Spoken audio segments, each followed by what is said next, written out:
Maraming salamat sa lahat ng sumusubaybay. Please subscribe and follow my YouTube and Facebook channel, Filipino Novel. Maraming salamat po. Kabanata 1411. Puno ng gamot at mga kagamitang medikal ang banyo kaya kailangan ni Miss Lindbergh na gamitin ang guest room para maghilamos. Paliwanag ni Reyna nang mapansin ang iniisip ni Zachary. Ipapaayos ko ito mamaya para makaligo na siya rito. Tumango si Zachary bilang pagsang-ayon. Gusto mo bang magdagdag ng maliit na kama sa gilid? Tanong ng isa sa mga nurse. Sa ganoon, doon pwedeng matulog si Miss Lindbergh kapag sinasamahan kanya sa gabi. Hindi kanya maaabala at hindi rin niya mahahawakan ang iyong mga sugat. Tama iyon, sabi ng isa pang nurse. Mr. Knopp, sa kalagayan mo ngayon, kailangan mong mag-ingat na huwag mahipo ang mga sugat mo. Kung hindi, tama na, malamig na putol ni Zachary habang masama ang tingin sa kanila. Namutla sa takot ang dalawang nurse at agad na yumuko, hindi na naglakas loob pang magsalita.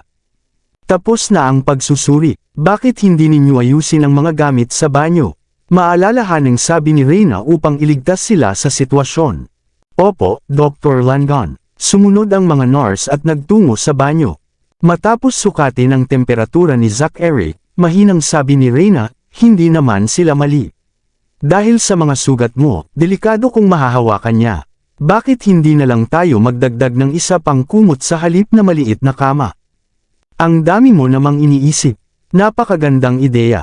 Bago pa man mapag-alitan ni Zachary si Reyna, bumalik na si Charlotte mula sa paghihilamos. Habang nagpapahid ng moisturizer sa malagatas niyang balat, sabi niya, iniisip kong ang matulog na lang sa sofa mamaya pero masyadong matigas at hindi komportable. Sa totoo lang, magandang ideya rin ang maliit na kama. Malaki naman ang kwarto kaya kasya iyon. Tiningnan ni Reyna ang mukha ni Zachary at napansin niyang halatang hindi maganda ang timpla nito, ngunit hindi pa rin iyon napapansin ni Charlotte. Sa halip, sinusukat pa niya ang espasyo gamit ang kamay habang nagsasalita mag-isa. Dito siguro kasya ang queen-size bed. Pero siguradong magiging kakaiba ang itsura. Siguradong maiinis ang isang perfectionist tulad niya. Hay nako, kalimutan na lang. Sa sofa na lang ako matutulog. Pakilagyan na lang ng kutsan sa ibabaw. At pakihangan din ako ng mas makapal na kumot. Giniginaw ako. Miss Lindbergh, mabilis na tawag ni Reyna nang makitang mas lalo pang dumilim ang mukha ni Zachary. Masyadong malayo ang sofa. Mahihirapan kang mapansin kung may nararamdaman si Mr. Knopp. Bakit hindi ka na lang matulog sa kama? Magdadagdag na lang ako ng isa pang kumot. Matapos pag-isipan, pumayag si Charlotte. May punto ka. Kung hindi lang ako naging sobrang mapagmatsyag kagabi, hindi ko mapapansin na panay ang ikot niya sa kama. Nang makita niyang napakalamig ng tingin ni Zachary, inakala niyang ayaw nito sa kanya kaya agad siyang nagpaalala, huwag kang mag-alala. Magiging maayos ako at hindi kita hahawakan. Napapikit si Zachary at wala nang lakas para sawayin siya o makipag-usap pa. Sige, ayos na iyon, sabi ni Reyna nang makitang gumaan na ang sitwasyon. Miss Lindbergh, ipinapalinis ko na ang banyo. Simula ngayon, pwede ka nang maligo roon sa halip na sa guest room. Talaga, ayos iyon, masayang sabi ni Charlotte habang tinitingnan ang kanyang telepono.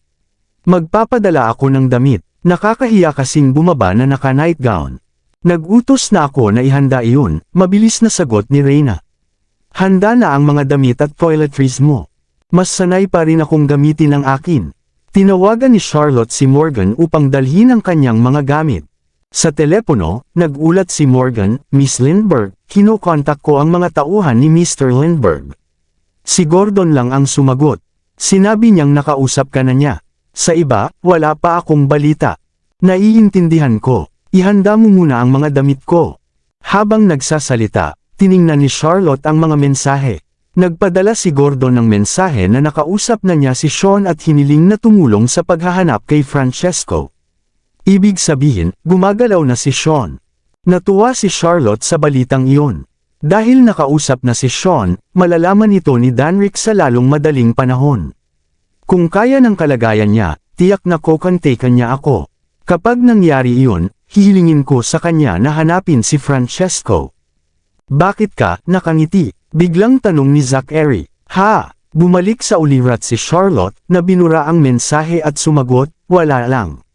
Magpahinga ka muna, kakain lang ako ng almusal. Pagkatapos ay lumabas siya ng silid. Hindi pa rin maayos ang pakiramdam ng lalaki. Kahit na nalinaw na ang hindi pagkakaunawaan tungkol kay Luis, nananatili pa rin ang kanyang kawalan ng kapanatagan. Para bang walang nangyari sa kanya at parang hindi man lang siya nag-aalala. Mr. Knock, biglang pumasok si Ben. Kitang-kita ang saya niya nang makitang gising na si Zachary. Mabuti at nagkamalay ka na. Labis akong nag-alala. Ben, manatili ka muna kay Mr. Knock. Tatawag lang ako kay Dr. Wright, sabi ni Reyna. Sige, tumanggo si Ben. Pagkaalis ni Reyna at ng mga nurse, lumapit siya kay Zachary ng puno ng sigla. Ipinaliwanag na ba ni Miss Lindbergh ang lahat?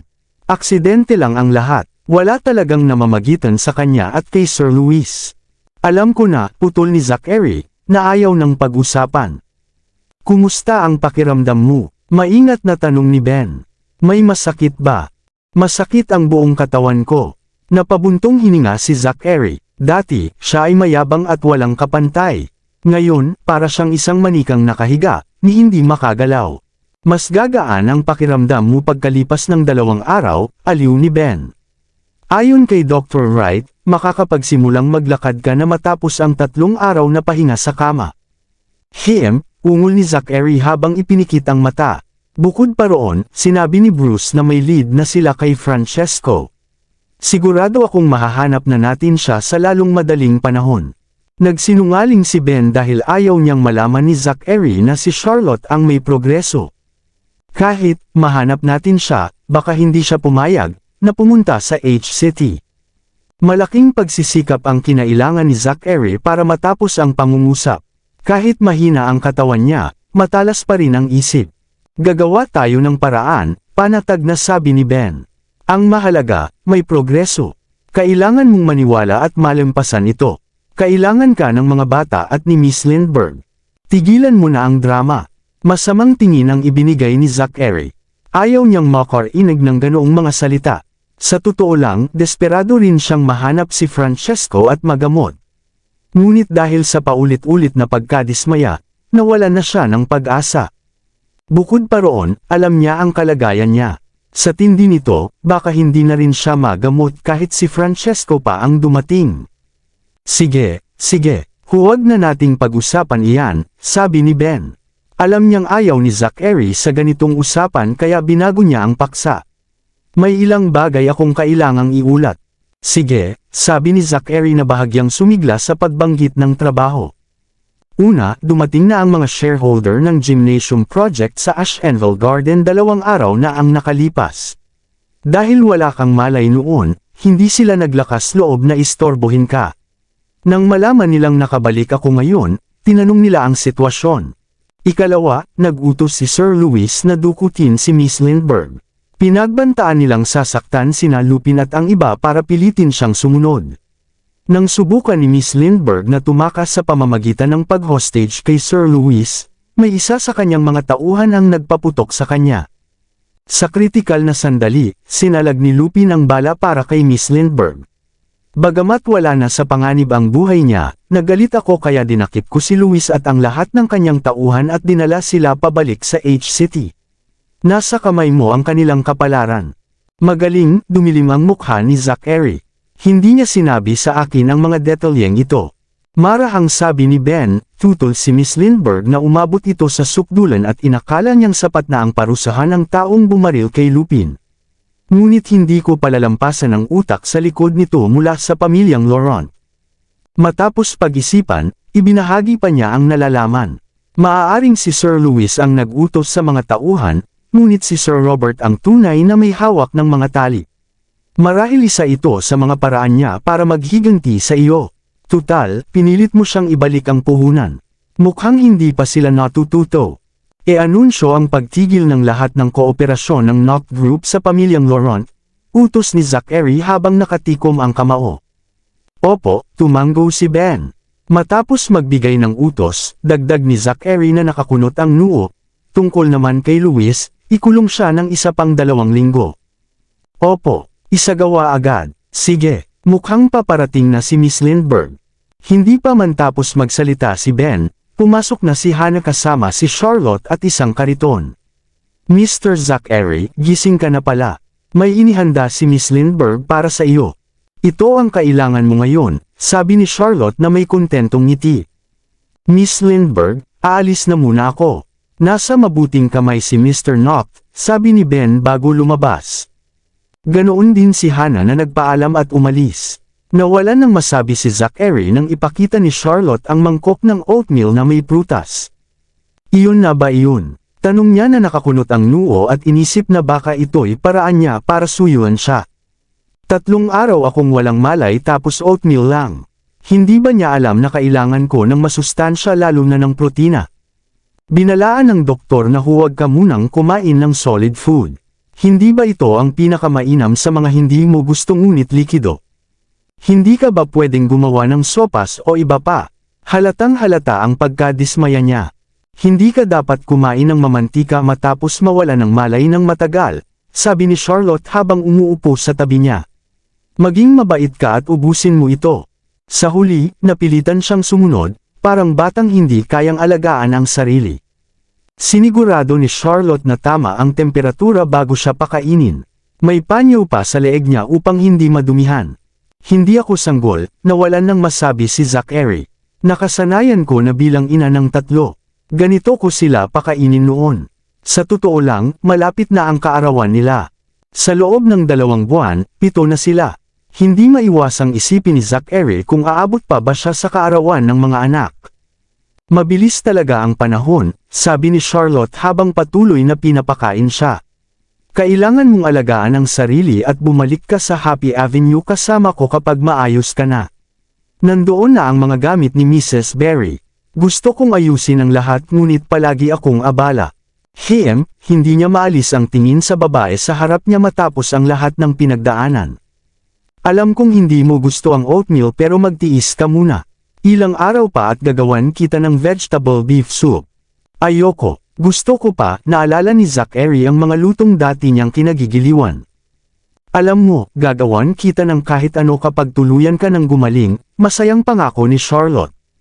Puno ng ligaya ang naramdaman ni Zachary. Tulad ng karaniwang mag-asawa, inaalagaan siya ni Charlotte ng buong husay. Habang inaalala nila ang mga magagandang alaala, lalo nilang inaasam ang mas mabuting bukas. Payapa ang loob ni Zachary at umaasang magtatagal ang ganitong kaligayahan. Noon, biglang tanong ni Charlotte habang nakatitig sa kanya, Zachary, papakasalan mo ba akong muli? Ha! Akala ni Zachary ay imahinasyon lamang niya iyon. Kalokohan, sabi ni Charlotte at umiling. Tapos na akong pakainin ka kaya oras na para umalis. Nang tumayo siya, hinawakan ni Zachary ang kanyang kamay at tanong, ano ang sinabi mo? Papakasal. Bago pa siya makapagsalita, may kumatok na katulong. Mr. Knopf, nandito si Miss Gold upang dalawin ka. Dumilim ang mukha ni Charlotte nang marinig iyon. Lumingon siya kay Zachary. Habang tinitingnan ni Zachary ang pinto at magbabalak magsalita, nauna si Charlotte, papasukin mo siya. Opo, dahil tahimik si Zachary, bumalik ang katulong sa may pintuan. Pagkaalis ng katulong, muling tanong ni Zachary, ano ang sinabi mo? Ayaw nang ipagpatuloy ni Charlotte, malamig niyang sagot, wala iyon. Magpapalam na ako dahil may bisita ka. Nais sana niya itong pigilan ngunit nakarating na siya sa pinto. Kasabay noon, bumalik ang katulong kasama si Nancy. Nagkatitigan ang dalawa sa may pintuan. Nagbago ang mukha ni Nancy nang makita si Charlotte at ang kariton. Kahit pilitin niyang magtimpi, bakas ang pagkasuklam sa mukha. Binati ng katulong si Charlotte bago igiya si Nancy papasok. Nainis si Charlotte at nagbago ang isip. Matapos ibigay ang kariton sa katulong sa labas, bumalik siya sa silid. Mr. Knopf, ikinagagalak kong gising ka na. Kumusta ang pakiramdam mo? May lagnat ka pa ba? Nag-aalalang tanong ni Nancy. Umiwas si Zachary nang subukan nitong hawakan ang noo niya. Sa sandaling iyon, sarkastikong sabi ni Charlotte, maraming salamat sa pag-aalala mo sa ama ng mga anak ko, Miss Gold. Malaking tulong ang doktor na ipinadala mo. Lumingon si Nancy at nagtaas ng kilay. Miss Lindbergh, hindi ka ba aalis na? Ano ang ibig mong sabihin? Saan ako pupunta kung nandito ang mga anak ko? Pakiabot nga ng isang basong tubig para sa bisita, utos ni Charlotte sa katulong na parang siya ang may bahay.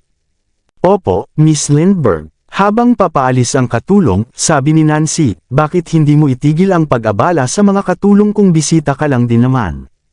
Babala iyon ni Nancy na layuan si Zachary dahil wala na siyang kaugnayan sa pamilyang Noct. Ngumiti si Charlotte, hindi maaari dahil miyembro ng sambahayan ang mga anak ko. Kaya hindi sobra na ituring ko ang sarili ko bilang bahagi ng pamilya. Ha! Sa palagay ko kailangan mo na kaming iwan dahil may nais akong pag-usapan ng pribado kay Mr. Noct. Dapat ba akong umalis? Hindi pinansin ni Charlotte si Nancy at tumingin kay Zachary upang tiyakin kung sang-ayon siya. Samantala, tahimik si Zachary at napansin ang pagbabago ni Charlotte. Hindi niya papatulan si Nancy kung wala siyang nararamdaman. Ano ang dahilan ng biglang pagbabago niya? Hindi lang niya ipinaliwanag ang tungkol kay Luis, kinakaharap din niya ngayon si Nancy. Nalaman na kaya niya ang tunay kong kalagayan. Namula sa takot ang mukha ni Zachary nang maisip ang posibilidad ng biglaang pagbabago ng ugali ni Charlotte. Kabanata 1415 Nagsimulang umangat ang balikat ni Nancy nang parang niloloko si Charlotte dahil nanahimik si Zachary. Zachary, pinutol siya ng lalaki at humiling, pwede bang iwanin niyo kami ng ilang minuto? Ikaw, namula ang mga mata ni Charlotte nang marinig ang kanyang hiling na iwan sila. Samantala, nakangiti si Nancy. Inakala niyang nasa kanyang panig na siya sa laban para sa pagmamahal ni Zachary. Naramdaman ni Nancy ang tagumpay nang marinig niyang naglakad palabas ng silid si Charlotte matapos na tumingin kay Zachary. Lumiko siya at nagdala ng sarili na parang naaapi sa harap ng lalaki, baka naman na-misinterpret ako ni Miss Lindbergh. Tiningnan siya nito sa mata at tiniyak, hindi yun mahalaga dahil ikaw ang nagmadaling tumulong sa akin. Salamat. Binalik ng babae ang tingin ng may lambing, wala iyon. Para sa akin, malapit kang kaibigan. Sa totoo lang, inutos ko sa ama ko na ipagpaliban ang salo ng isang linggo. Bakit? Baka hindi ka makapunta dahil hindi ka pa magaling. Hindi naman malaking bagay na ipagpaliban ng isang linggo. Nandito ka lang ba para ibalita iyon ngayon? Sa totoo lang, gusto kong manatili rito at alagaan ka, ngunit baka tutulan iyon ni Miss Lindbergh, sagot ni Nancy habang nakapikit ang labi. Anong ibig mong sabihin? May nangyari ba noong wala akong malay? Tanong ni Zachary ng interesado. Nag-away sila ni Mr. Spencer nung dumating siya kagabi. Binalaan niya ako na manahimik nang sinubukan kong paalalahanan siyang mag-ingat sa lakas ng boses. Kaya napilitan akong umalis. Bakit niya pinapansin si Mr. Spencer? Tanong ni Zachary na nakakunot ang noo. Hindi ko rin alam. Si Mr. Spencer ay mabait naman at marami sa amin ay humahanga sa kanya, pero si Miss Lindbergh parang. Naputol ang boses ni Nancy at tila nag-atubili siyang ipagpatuloy. Pagkatapos ng sandaling katahimikan, sabi niya, kalimutan na natin iyon. Pag-usapan na lang natin ang iba. Tumatawag sa akin si Sir Robert na hindi ko sinagot. Baka may sasabihin siya sa akin. Mas mabuting lumayo ka sa kanya, babala ni Zachary. Tatandaan ko iyon. Natutuwa akong maayos si Miss Lindbergh. Nag-alala talaga ako nang may nagsabi na nawala siya ng 3 araw matapos magpadala si Sir Louis ng tao para hanapin siya. Ano ang gusto mong sabihin? Tanong ni Zachary at pinutol siya. Nagulat sa tanong ng lalaki, ilang segundo ang lumipas bago siya nakabawi, wala iyon. Iniisip ko lang kung sinusubukan ni Sir Robert na makipag-ugnayan sa akin tungkol kay Sir Louis. Hindi ba malinaw sa iyo? Kung hindi mo ititigil ang panghihimasok sa buhay ng iba, kailangan mong harapin ang kahihinatnan, ulit ni Zachary ng malamig. Pagkatapos ng ilang segundo, dagdag niya, itinuturing kitang kaibigan dahil sa pagiging diretso mo, pero nakakainis na ang paraan ng pagsasalita mo ngayon. Ngayon naman, si Nancy ang natakot. Sinubukan niyang ipaliwanag, Mr. Noct, tiyak na may hindi pagkakaunawaan. Ako lang. Knock knock knock. Hello, Miss Gold, bati ni Ben kay Nancy nang bumalik sa silid dala ang kasunduan para kay Zachary. Alam niyang may mali dahil tumanggo lamang siya. Kaya sinabi niya, aalis na ako dahil may kailangan akong asikasuhin. Si Zachary ay pinigilan si Ben at tinanong, "Hinti lang, since nandito ka, sabihin mo sa akin kung inabala ba ni Mr. Spencer si Charlotte kagabi." Nagulat si Nancy dahil inakala niyang sisisihin ni Zachary si Charlotte sa paglapastangan kay Spencer. Sa kanyang gulat, pinanigan ni Zachary si Charlotte at itinuturing si Spencer ang may kasalanan. Napatingin si Ben kay Nancy bago sumagot ng nahihiya, "Misunderstanding lang iyon. Naayos na nila, ipapaliwanag ko sa iyo mamaya." "Anong nangyari? Bakit hindi mo maipaliwanag ngayon?" Wala nang pagpipilian si Ben at bumulong, "Inakala ni Mr. Spencer na si Miss Lindbergh ang may kasalanan sa iyong pinsala dahil inilagay mo ang buhay mo sa panganib para iligtas siya habang ikaw ay nagre-recover." Pagkatapos ng sandali, sumulyap siya kay Nancy at dinagdag, "Kaya niya pinagsabihan nung dumating siya." Ngunit nang bumalik si Robbie at ang iba, naayos na ang lahat. Tumingin kay Ben si Zachary at tanong, "Ano ang ginagawa mo noon?" "Papunta ako sa ospital kasama si Lupin dahil kritikal ang kalagayan niya. Kailangan niya ng kasama." Pinutol siya ni Zachary at nagutos, "Sapat na iyon. Umalis ka agad sa harap ko." "Opo." Takot na masagasaan ni Zachary, dali-dali umalis si Ben. Naging awkward ang sitwasyon sa silid dahil nahuli ni Zachary ang mga kalokohan ni Nancy sa harap niya. Nagsisi siya at napakabastos ng ginawa niya. Sa halip na mapalapit siya, siya mismo ang nakainsulto sa lalaki. Tiningnan siya ni Zachary sa mata at tuwiran ang sagot, "Ipapaabot ko sa iyo ang mamahaling regalo sa salusalo. Salamat sa oras at pagsisikap mo. Pinahintulutan mo si Dr. Wright na suriin ako sa buong panahong ito." "Mr. Knopp, ako." Pinutol siya muli at sabi, "Miss Gold, alam ko ang nararamdaman mo para sa akin, pero hindi iyon reciprocated. Kaibigan ka lang at wala ng iba. Kaya itigil mo na ang pag-aaksaya ng oras sa akin." "Hindi, Mr. Knopp. Kailangan mong pakinggan ako. Malapit na ang aking tulog," sabi ni Zachary bilang dahilan para huwag na ipagpatuloy ang usapan. Ayaw pang sumuko ni Nancy. Pilit niyang pinanatili ang kanyang pagiging kalmado at nagtanong, "Pwede mo bang sagutin ang huling tanong ko?" "Ano iyon?" tanong ni Zachary at kinikit ang mata. Tinangkang pigilan ni Nancy ang luha, "Pinipigilan mo ba ako dahil kay Charlotte? Mahuhulog ka ba sa akin kung wala siya?" Hindi yun simpleng tanong. Wala akong intensyon sagutin ang mga what if mo, pero si Charlotte ang tanging babae na mahal ko. Siya ang nagturo sa akin kung paano magmahal ng tama, at hindi ako mahuhulog sa iba. Tumutulo ang luha ni Nancy nang malinaw sa kanya na wala ng pag-asa. Hindi na niya kayang kaharapin ang sarili sa iba kaya bumaling at mabilis na umalis sa mansion. Tumingin si Zachary sa umalis na babae at huminga ng malalim, "Kailangan ko na ng pahinga mula sa ganitong bagay." Pumasok si Charlotte sa silid at nagtanong, "Bakit umalis si Nancy na umiiyak? Ano ang ginawa mo?" Pagod man si Zachary, tumingin siya sa kanya ng tuwiran, at walang masabi. "Ano ang magagawa mo sa kalagayan mo? Nasabi mo ba sa kanya ang anumang bagay?" Naisip ni Charlotte at napakasinungaling niyang tanong. Galit na tumingin si Zachary sa kanya at naisip na baliwalain na lang ang mga katanungan niya. Lumapit si Charlotte at inuulit ang tanong, "Bingi ka ba? Sabihin mo na ang mga sinabi mo sa kanya." "Oras na ng tulog ko," sabi ni Zachary na nakakunot ang noo. Hindi mapigilan ang kuryosidad niya, "Ipinagtapat ba niya ang nararamdaman sa iyo at tinanggihan mo siya?" Nanatiling tahimik si Zachary at nakapikit ang mata.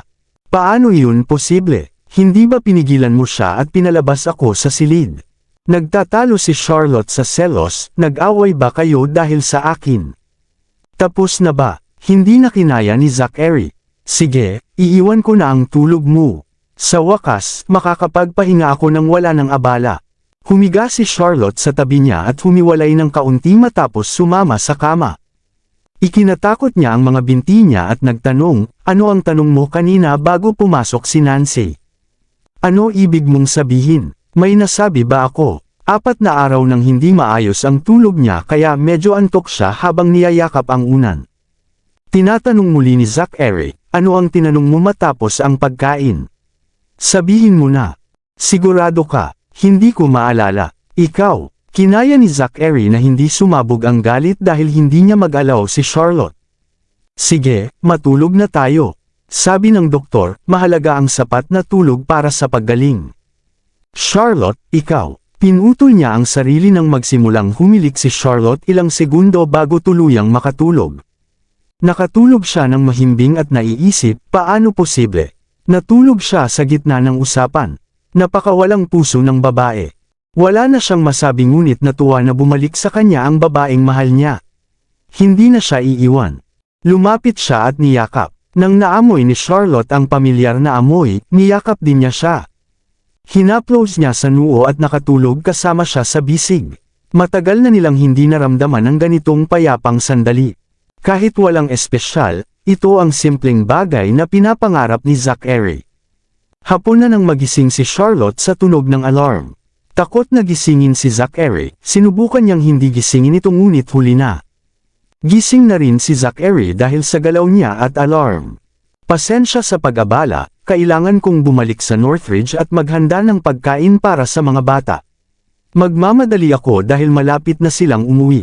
Bakit hindi mo sila dalhin dito? Tanong ni Zachary. Bukod kina Robbie, Jamie, at Ellie, nandyan ang 3 batang babae. Matagal nang hindi tayo nagkasama. Hinarap niya ang direksyon ng banyo. Bakit hindi mo sila dalhin dito?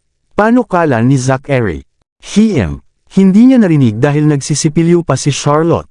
Tahimik si Zachary hanggang sa matapos siya at bumalik sa silid. Nang nakapalit na siya ng damit, tanong niya, ano ang sinabi mo? Bakit hindi mo sila dalhin dito? Ulit ni Zachary. Sigurado ka bang okay lang na mga anak ng kaaway mo ang pag-uusapan natin? Tiningnan niya siya sa mata ng walang emosyon. Alam mo, malaking tagahanga kanila at gusto nila araw-araw na ikwento ko ang tungkol sa iyo. Sinabi niya ng seryoso, dalhin mo na lang sila dito at ikwento ang mga dakilang kwento tungkol sa iyo. Hindi mo kailangang magbiyahe at pagod ka na.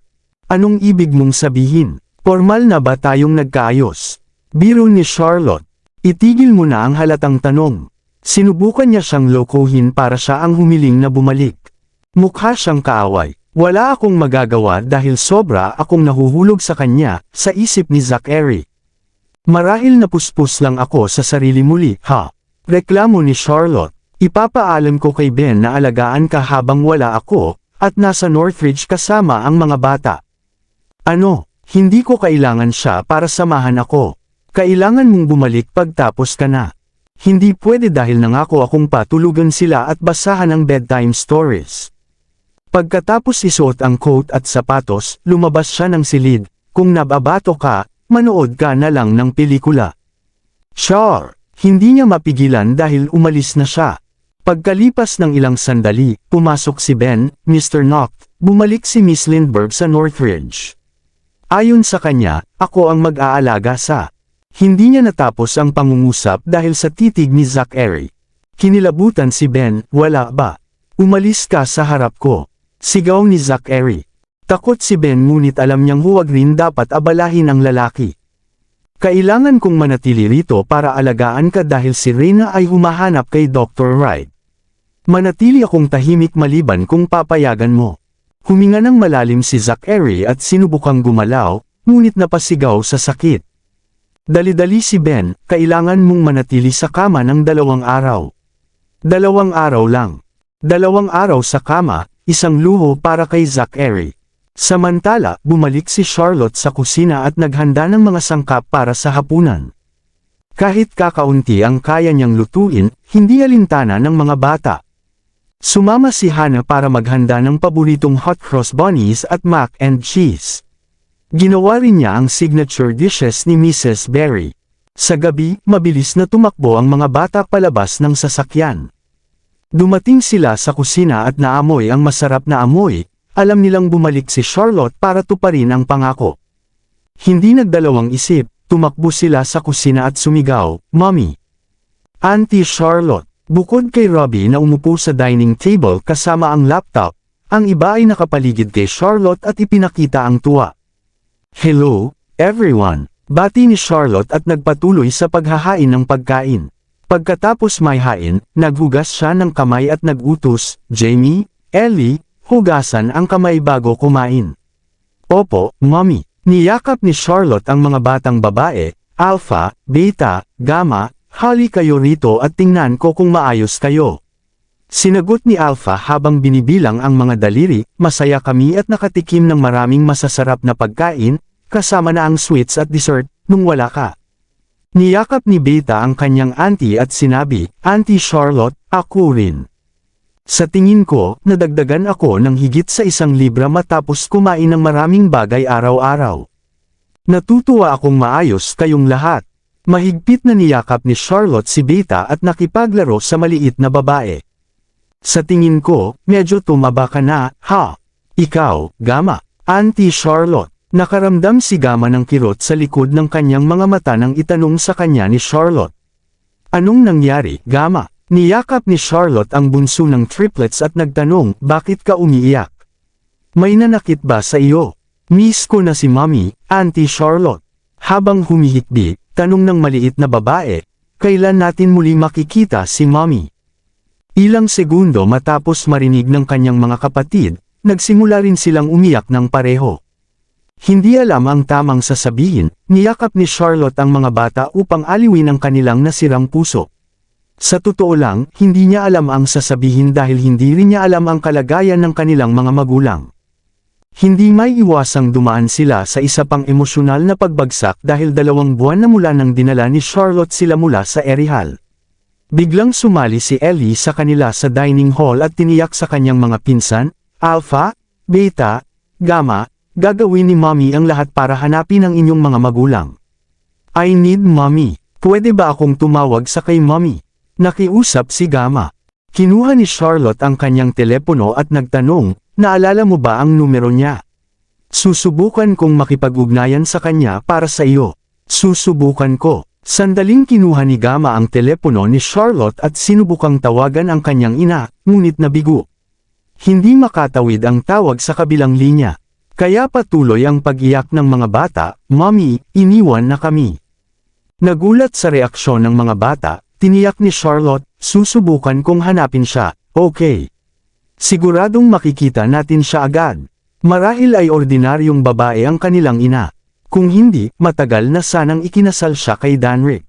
Baka ipinadala niya ito dahil nag-aalala siyang maapektuhan ang ina sa kalagayan ni Danrick. Hanggat hawak ko ang kanyang numero, malaki ang posibilidad na mahanap ko siya. Kung hindi, maaasahan ko sina Sean at Gordon para sa detalye. Talaga, Auntie Charlotte. Tumigil sa pag-iyak ang mga bata nang marinig ang pangako ni Charlotte. Siyempre, tutuparin ko ang pangako ko tulad ngayon. Hinalikan ni Charlotte ang kanilang mga pisngi. Ang galing mo, Auntie Charlotte. Dahil sa labis na emosyon, niyakap nila muli ang kanilang tiyahin. Sige, bakit hindi na rin kayo maghugas ng kamay? Malapit na ang oras ng hapunan. Hiniling ni Charlotte sa kanyang anak na ipakita sa kanyang mga pamangkin ang paraan ng paghuhugas ng kanilang mga kamay, kasama ang ilang katulong para samahan sila. Di nagtagal matapos niyang makabawi ng kanyang katahimikan, itinabi niya ang kanyang apron at sumama sa kanyang mga anak na lalaki sa hapagkainan. Mommy, maupo na po kayo. Nagmamadaling lumapit si Jamie sa kanyang ina upang ituro ang daan patungo sa kanyang upuan. Pagkaupo ni Charlotte, napansin niyang abala pa rin si Robbie sa kanyang laptop.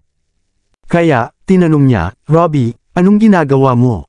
Ipinakita sa kanya ng kanyang anak ang kanyang laptop at nagpahayag, sinusubukan kong hanapin si Tio Dan, pero wala na pala siya sa Erihal. Gulat na gulat sa balita, nagtanong si Charlotte, ano? Paano mo nalaman na wala siya sa Erihal? Bumuo ako ng global positioning system noong nasa Erihal tayo. Tinulungan ako ni Uncle Dan at ng mga kaakibat niya sa ilan sa aking mga pagsubok. Bagamat hindi na ginagamit ang kanyang telepono, nalaman kong huling na-access ito sa paliparan bago siya itinapon. Nagsagawa ako ng serye ng mga investigasyon sa lokasyon ng mga kaakibat niya at nalaman kong wala na siya sa Erihal.